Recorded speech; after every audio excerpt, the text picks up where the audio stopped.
네, 안녕하세요. 저는 고려대학교 산업경영공학과의 KCBA 연구실 소속 석사과정 전순입니다.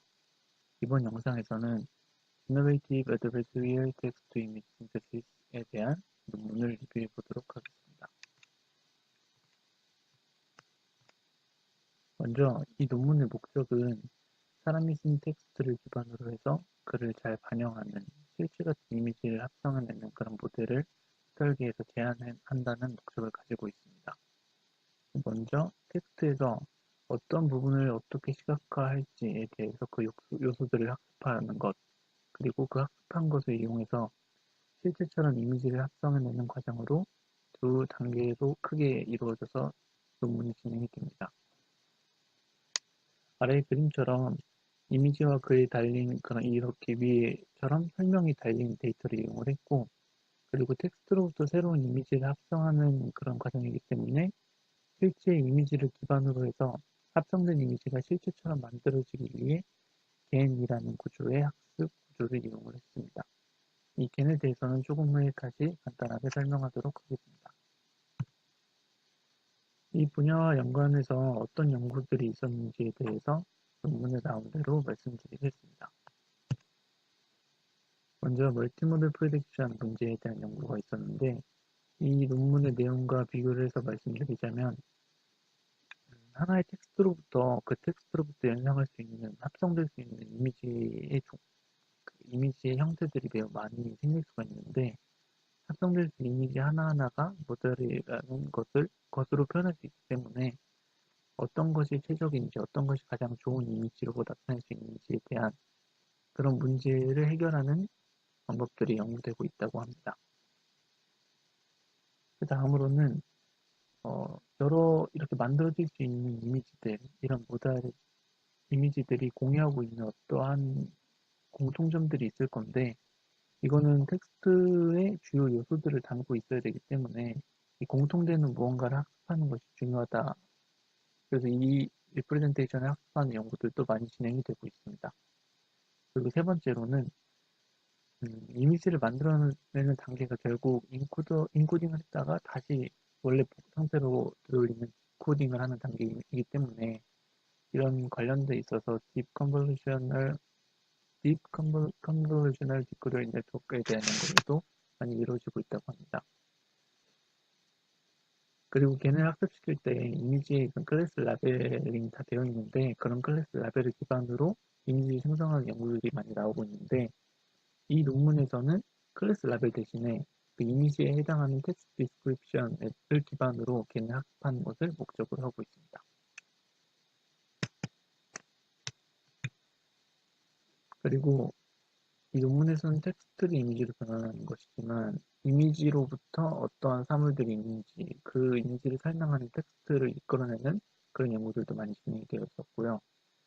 그리고 위에 이미지 텍스트랑 좀 많이 비슷한 내용인데, 이미지를 보고 그 안에 주요 사물들이 어떤 것이 있는지, 어떤 컨텐츠들이 있는지 그런 걸 맞추는 연구들도 진행되었다고 합니다.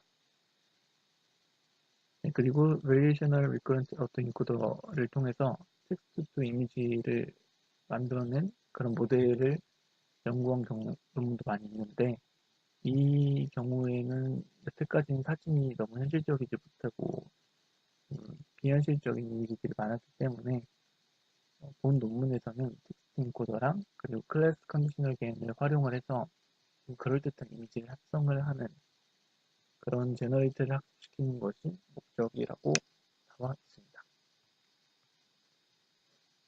이제 이 논문을 이해하기에 앞서서 알아야 할 두 가지의 백그라운드들을 간단하게 설명하고 있어서 저도 이거에 대해서 간단하게 설명을 하고 넘어가도록 하겠습니다. 네, 먼저 첫 번째는 겐입니다.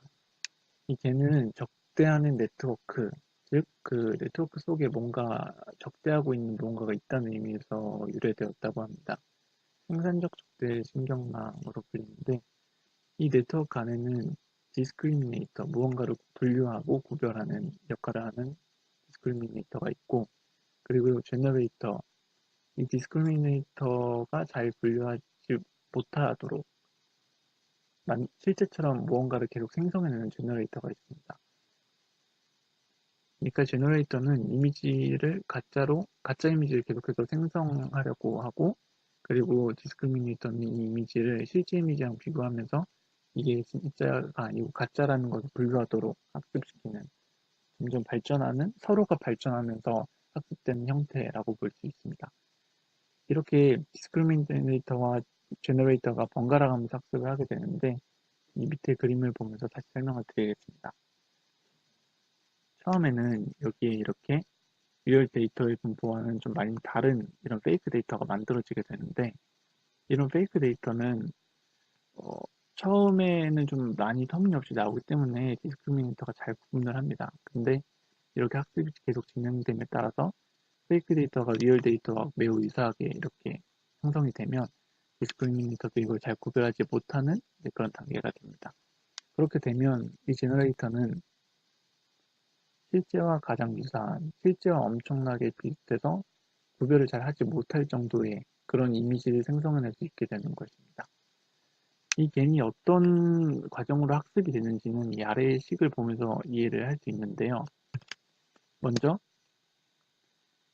디스크리미네이터의 이게 미니맥스 문제로 정의가 되는데, 왜 미니맥스이냐면, 먼저 이 디스크리미네이터의 관점부터 살펴보겠습니다. 그러면 이 앞단에서 보면 실제 데이터로부터 나오는 값은 실제 데이터로 나오는 값은 1로 판단을 하게 되고, 그리고 이 뒷단에서 GZ, 이 가짜 제너레이터가 만들어낸 이 가짜 이미지에 대해서는 0으로 판별하게 학습이 되는 것이 이 디스크리미네이터의 관점입니다. 그렇기 때문에 이 앞단에서 최대한 1로 만들고 뒷단도 이 값이 0이 되기 때문에 이 전체 값을 1로 만들게 돼서 만들도록 학습이 되기 때문에 이 전체 밸류 펑션은 맥스, 최대화시키는 방향으로 학습이 되는 거고요. 그리고 이 D가 정해져 있다는 가정하에서 G 제너레이터를 살펴보면, 제너레이터는 이 GZ가 최대한 1처럼 보이게, 이 부분이 최대한 1처럼 보이도록 학습이 되는데, 이걸 최대한 1처럼 보인다는 뜻은 이 뒷단의 이 텀이 어, 점점 더 작은 값을 가지게 된다는 것을 의미합니다. 그렇게 되면 이 전체의 값을 작게 만들어내기 때문에 제너레이터 입장에서는 이 밸류 펑션을 미니마이즈하는 입장이라고 볼 수 있습니다. 그렇기 때문에 이 D와 G가 서로 다른 목적을 가지고 미니맥스라는 문제로 정의가 될 수 있는 것입니다. 네, 다음으로 살펴볼 개념은 Deep Symmetric Structured Joint Embedding에 대한 내용인데요. 이거는 텍스트를 인코딩해서 만든 인베딩 벡터랑, 그리고 이미지를 인코딩해서 만든 인베딩 벡터 사이에 그런 차이를 줄이는 방법으로 학습을 하는, 그게 거의 같아지도록 학습을 하는 방법이라고 합니다. 이 학습 과정에서 발생하는 로스는 이 위에 나타낸 이 식과 같은데, 이 앞의 텀이 이제 V가 이미지에 대한 내용인데, 앞의 텀이 이제 이미지 분류기로부터 나온 그 값과 실제 값, 여기서는 아마 이미지가 나오기 때문에 텍스트 값이 나올 겁니다. 그래서 그 텍스트와 실제 텍스트 라벨 간의 차이, 그리고 뒷단에서는 텍스트를 넣었을 때 그 이미지와 실제 이미지 차이, 그거로부터 이제 로스를 계산을 하게 되는데요. 이 분류기가 어떤 식으로 작용을 하는지는 아래의 식을 다시 보겠습니다. 밑에 식 중에서 위에 이 FV에 대한 걸 보면, 일단 V는 어떠한 특정 이미지가 들어가게 되고, 그 이미지에 대해서 인코딩된 벡터가 이 앞에 이렇게 나옵니다. 이렇게 나오게 되는데, 이거에 대해서 이제 이제 모든 텍스트를 하나하나씩 인코딩한 값을 하나하나씩 내적해서 넣어가면서 아그맥스 값을 찾게 되는 것입니다. 이게 의미하는 거는 특정 이미지가 들어갔을 때 그것을 가장 잘 표현하는, 가장 적절한, 실제 라벨과 비교해서 가장 적절한 텍스트를 이끌어내는 그런 분류기라고 생각을 하면 될 것입니다. 여기서 다시 로스로 돌아가면, 이 말은 이 각각의 이미지 분류기와 텍스트 분류기에서 서로 특정 이미지와 텍스트를 서로 잘 매칭하도록 로스 값을 최소화시키는 그런 방법이라고 생각하시면 될 것 같습니다. 이렇게 오른쪽 그림을 보면 이미지의 값이 어떠한 특정 형태로 인코딩이 되고 텍스트도 인코딩이 되는데 이 둘의 매칭되는 정도의 스코어를 산출해낸 게 오른쪽과 같이 이렇게 있습니다. 이 밑에 문장을 보면 맨 아래 그림이 로스가 0에 가까워서 가장 적절하다라고 판단이 되는 것으로 네, 볼 수 있습니다. 다음 이제 본격적으로 이 본 논문에서는 어떤 식으로 모델을 설계했는지에 대해서 방법론에 대해서 알아보도록 하겠습니다. 먼저 이 본 논문에서는 Deep Convolutional Gen, DCGN의 구조를 바탕으로 이미지를 합성하겠다라고 제안을 했습니다. Convolutional Recurrent Neural Network로 텍스트를 맨 처음에 인코딩을 해요. 그래서 인코딩을 한 다음에 그 인코딩한 텍스트 피처를 활용을 해서 이 DCGN을 통해서 이미지를 생성해내는 방법을 제시했는데 이 자세하게 이 논문에서 제시한 방법을 그림으로 나타내기에 앞서서 DCGN에 대한 구조를 간단하게 보고 넘어가겠습니다. DCGN은 아래와 같은 구조로 되어 있는데 겐이 가지고 있는 기본적인 메커니즘은 그대로 오는데 이 겐이 가지고 있는 불안정성에 대한 뭐 단점이라든지 뭐 그런 것들을 여러 개를 극복해낸 구조라고 합니다. 그래서 제너레이터와 디스크리미네이터 둘 단에 모두 배치 노멀라이제이션을 이용을 했다고 하고 그리고 맥스플링이 이용되는 단계에서 컨볼루셔널 네트를 이용했다고 합니다. 그리고 마지막 단에 풀리 커넥티드 레이어를 제거를 하고 뭐 직접 그 피처 단을 가져다가 분류기에 사용을 한다든지 네, 그런 방법을 이용했다라고 합니다. 그래서 이번 논문에서의 이 네트워크 아키텍처는 아래 그림과 같습니다. 처음 인풋 단이 DC겐과 좀 다른데 제너레이터 단에서 먼저 그 이미지를 생성하고자 하는 텍스트, 이 텍스트가 주어집니다. 그러면 이 텍스트를 특정한 인코더를 통해서 인베딩을 진행을 하게 됩니다. 그래서 인베딩을 지원을 하고 진행을 하고 네, 그 다음 플리 커넥티드 레이어를 여기서 이용을 해서 좀 저차원으로 축소를 시키게 됩니다. 그래서 맨 처음에는 이제 랜덤하게 노이즈를 생성하게 되는데 이 랜덤한 노이즈와 컨캣을 해서 인풋을 만들게 되고 그 다음으로는 이제 디컨볼루셔널 네트워크 과정에 따라서 쭉 진행을 해서 이미지를 제너레이트하는 과정을 거치게 됩니다. 그리고 디스크리미네이터 이 뒷단에서는 스트라이드를 2로 설정을 했고 그래서 반복적으로 진행을 해서 줄여나가면서 그리고 4x4 컨볼루션이 되면 이 앞단에서 사용했던 이 텍스트 인베딩 값, 이 인코딩한 이 인베딩 값을 복사를 해서 이렇게 콘캣을 한다고 합니다. 그림과 같이. 그리고 이 끝단에서 파이널 스코어를 구해서 분류를 하게 되는 이런 구조를 제안을 했습니다. 기존에 이 gen CLS라고 하는 거는 이 논문에서 제안하는 방법론에 들어가는 특정 기능이라고 이해를 했는데요.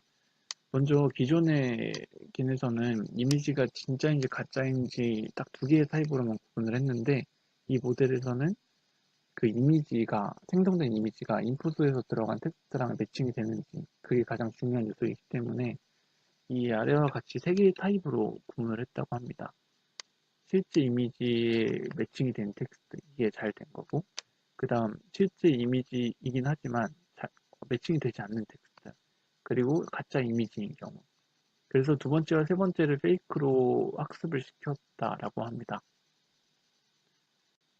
네, 그리고 그 다음으로는 Gain Interpolation, Learning with Manifold Interpolation이라고 해서 이 데이터의 구조에서 텍스트나 이미지에 인베딩된 여러 개의 인베딩된 쌍들이 있는데 음, 임의의 텍스트와 텍스트를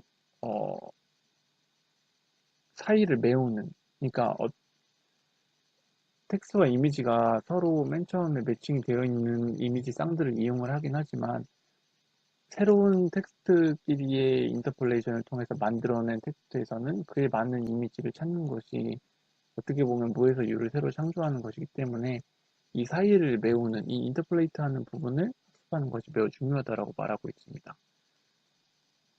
그래서 이 방법을 통하면 새로운 텍스트 인베딩들을 진짜 수많은 수의 텍스트 인베딩들을 만들 수 있다라고 하는데 이 새로운 인베딩들에 대해서는 라벨링 코스트가 따로 발생하지 않기 때문에 효율적이라고 합니다. 이 위의 식은 걔네의 목적식인데 이렇게 인터폴레이션을 적용하면서는 아랫단에 이 텀이 추가가 된다고 합니다.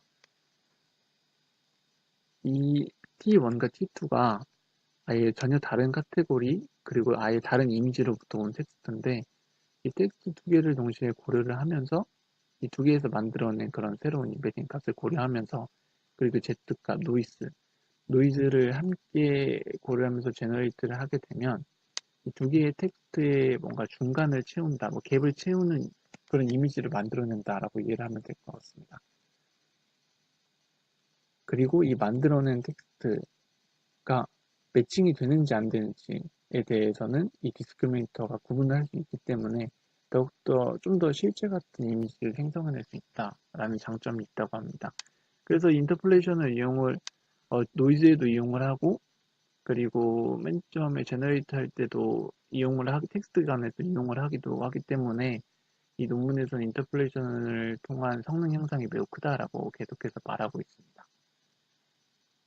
그리고 마지막으로는 제너레이터를 인버트 거꾸로 뒤집어서 이 노이즈 부분을 이끌어내는 부분을 설명하고 있습니다.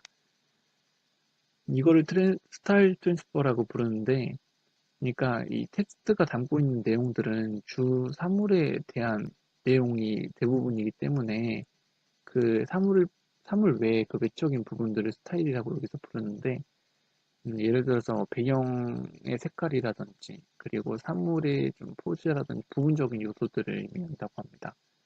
그래서 이 아래 식을 보면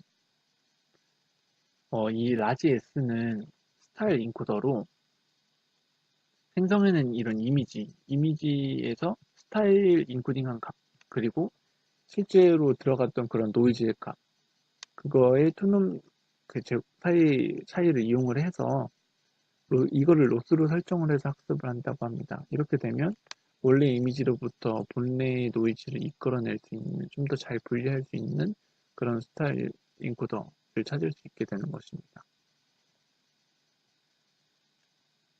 그 다음으로는 이런 메소드를 이용을 해서 실험을 진행을 했고요. 이 실험들이 어떻게 설계되었는지 그리고 그 결과가 어땠는지에 대해서 살펴보겠습니다. 여기서 이용한 데이터셋은 먼저 어,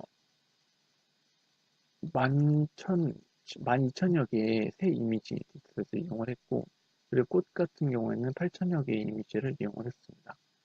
그리고 텍스트 인코더에는 Deep Convolutional Recurrent Neural Network을 이용을 했고 그리고 이미지 인코더에서는 1024차원의 구글 넷을 이용을 했다고 합니다. 그리고 추가적으로 어떤 인풋에 들어가는 이미지 사이즈는 64바이 64바이 3 그리고 학습률은 0.0006 그리고 텍스트 인코더도 위아 이미지 인코더에 사용된 것과 마찬가지로 1024차원으로 인베딩하는 등 이런 설정을 바탕으로 600 에포크를 학습시켰다고 합니다. 이게 첫 번째 결과인데 먼저 이 새 이미지로 학습을 한 거에 대한 결과를 보여드리겠습니다. 결과를 논문 나타난 것을 보여드리겠습니다. 이 그림은 기존의 이 겐과 그리고 여기서 제시한 겐 CLS, 겐 INT 그리고 이 두 가지 모두 접목한 이 모델까지 세 가지를 모두 적용하면서 결과를 보여주고 있습니다.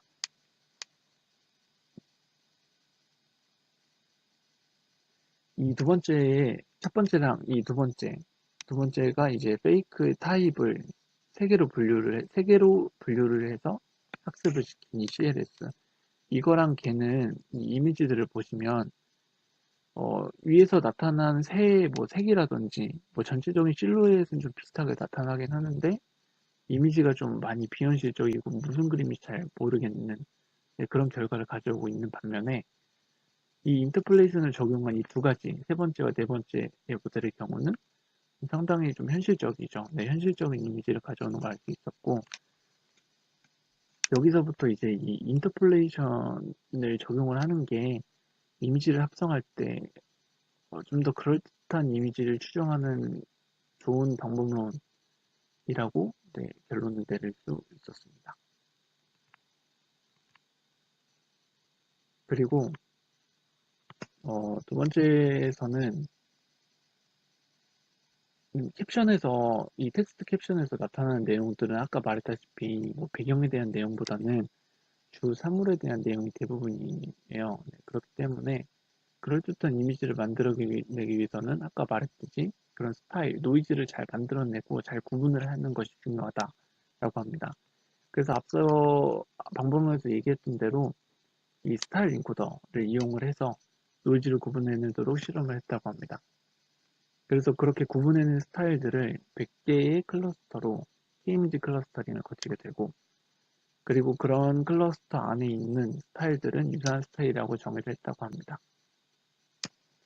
이런 여기서 설명하는 새 이미지의 경우에는 스타일로는 뭐 배경의 색깔 아니면 새의 부리색 아니면 배 가슴 꼬리 이런 것들 분할해서 정의를 해서 네, 학습을 시켰다고 합니다. 그래서 이런 다양한 스타일의 다양한 베리어블들을 예측을 하게 됐고 이 스타일 인코더를 적용해서 텍스트가 주어졌을 때 어떤 스타일이 나올지 그런 스타일을 예측하는 실험을 해본 결과가 아래에 네, 그래프를 보시면 알 수 있습니다. 이 그래프를 보면 어, 여기서도 보다시피 그 확실하게 텍스트를만 보고는 확실하게 알 수 없는 그러니까 새로운 이미지를 만들어낼 때 배경이 어떻게 될지 잘 모르기 때문에 이런 것들을 예측을 할 때 인터폴레이션을 적용한 여기서는 이제 노란색과 보라색 이 상이 두 개에 있는 것을 알 수 있죠. 그래서 이 인터폴레이션 적용한 것이 노이즈를 구분하는 스타일 인코딩을 할 때도 매우 중요한 요소이다 라고 결론을 내릴 수 있었습니다. 그리고 이 오른쪽에 있는 그림은 스타일 트랜스퍼라는 제목으로 설명이 되어 있긴 한데 앞에서 그런 분리해낸 스타일들이 있잖아요. 여기 앞단에서 분리해낸 스타일들이 있는데 그 스타일들을 다른 이미지를 생성할 때 트랜스퍼를 해낼 수 있는지에 대한 실험을 한 그림이라고 합니다. 어디서 이거를 유출을 할 수 있냐면 여기 오른쪽에 보시면 맨 위 이미지가 실제 이미지인데 여기서 얻어낸 스타일을 이용을 해서 이 아래에 새로운 이미지들을 만들 때 비슷하게 이런 스타일들을 트랜스퍼함으로써 좀 더 그럴듯한 이미지를 만들어주고 있습니다. 이 왼쪽에 텍스트만 보면 텍스트 디스크립션만 보면 새에 대한 정보만 나와 있잖아요. 새에 대한 정보만 가지고는 좀 그럴듯한 배경을 만들어내기가 힘든데 이 위에 이미지로부터 얻어낸 그런 스타일들을 잘 구분한 스타일들을 이 밑에 텍스트 디스크립션으로 이미지를 만들 때 트랜스퍼 시킴으로써 좀 더 그럴듯한 이미지를 만들어내고 있는 것이죠. 네. 그리고 센텐스 인터폴레이션 이거는 어, 인터폴레이션 문장을 인터폴레이션 하는 데 있어서 좋은 향상을 가져왔다는 실험을 단적인 이 사진으로 보여주고 있는 건데 이 왼쪽의 경우에는 텍스트 인터폴레이션이에요. 이 첫 번째 문장이랑 두 번째 문장을 보면 블루버드에서 레드버드로 색깔만 딱 바뀌어 텍스트의 매우 일부만 변경되었는데 상당히 그럴듯한 사진으로 만들어졌습니다. 이 두 문장을 인터폴레이트 하니까 어, 이 노이즈, 이 주요 사물에 대한 설명에 대한 텍스트를 인터폴레이트 하니까 그 외적인 부분, 노이즈 스타일에 해당하는 부분은 픽스가 돼서 바탕 화면은 그대로 유지가 되는데 이 주요 정보에 대한 이 새의 색깔만 바뀌면서 이미지가 형성되는 걸 알 수 있었고요. 그리고 두 번째 이쪽 그림은 노이즈 인터폴레이션에 대한 겁니다. 여기서는 텍스트끼리 인터폴레이트 하는 것처럼 이 주 텍스트 내용은 그대로 픽스를 하고 그리고 노이즈끼리 인터폴레이트를 하게 됩니다. 그렇게 되면 이 텍스트 값은 그대로 픽스되어 있기 때문에 주요 이 정보인 새의 이미지는 그대로 오고 이 배경에 대한 이미지만 좀 더 스무스하게 연결되도록 생성해내는 그런 역할을 하는 것이 노이즈 인터폴레이션이라고 볼 수 있습니다. 그래서 이렇게 위에서 이용한 파라미터들과 디시게네 구조는 그대로 가져오고 이것들을 이용을 해서 좀 더 일반화될 수 있는지 실험을 하기 위해서 MS 코코 데이터셋에다가 적용한 결과들을 논문에 실었는데 그것을 가져와 보았습니다.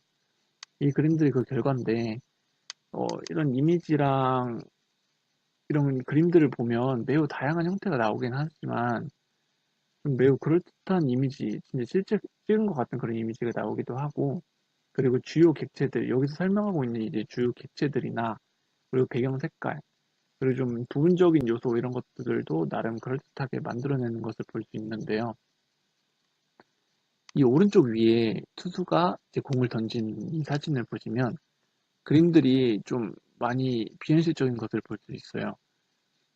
여기서 이 야구에 대한 내용이 텍스트로 담았기 때문에 뭐 특정 야구장에 대한 배경이라든지 그리고 선수들의 뭐 옷이라든지 이런 것들 약간 노이즈에 해당하는 그런 부분들을 어느 정도 따라가려고 나온 결과를 보이긴 하지만 이 객체들 하나하나를 정확하게 이제 캐치하지 못하고 있음을 이야기하면서 이 부분에 대해서는 이제 객체가 많은 이런 텍스트 양이 많은 거에 이런 모델 텍스트 디스크립션에 대해서는 좀 더 그럴듯한 이미지를 만들어내기 위한 그런 추후 연구가 필요하다라고 하면서 실험 내용을 마치고 있습니다. 네, 이 논문에서 나온 것들을 이제 결론으로 총 요약 정리를 해보자면 먼저 이 시각적인 정보를 담는 텍스트를 기반으로 이미지를 합성하는 간단하고 효율적인 모델을 제안을 하려고 하고요. 그리고 중간중간에 계속해서 비교를 하면서 이 인터폴레이션, 중간을 메우는 그런 갭을 채우는 인터폴레이션이라는 성능을 넣는 것을 통해서 향상된 성능을 보이도록 실험 결과를 보여주면서 제안을 하고 있고요. 그리고 주요 사물이나 주변 배경들, 이것들을 분리를 해서 글을 복사해서 어디에 그대로 트랜스퍼할 수 있는 그런 모델을 제안을 했습니다. 그리고 마지막으로 MS 코코 데이터에서도 일반적으로 적용될 수 있는 모델링을 실험적으로 증명을 했고, 그렇지만 이제 고해상도 이미지를 많이 만들고 좀 더 길고 복잡한 많은 텍스트를 반영하기 위해서는 추후에 계속해서 연구가 필요하다라는 점을 얘기를 하면서 이 내용을 끝으로 논문 리뷰를 마치겠습니다. 들어주셔서 감사합니다.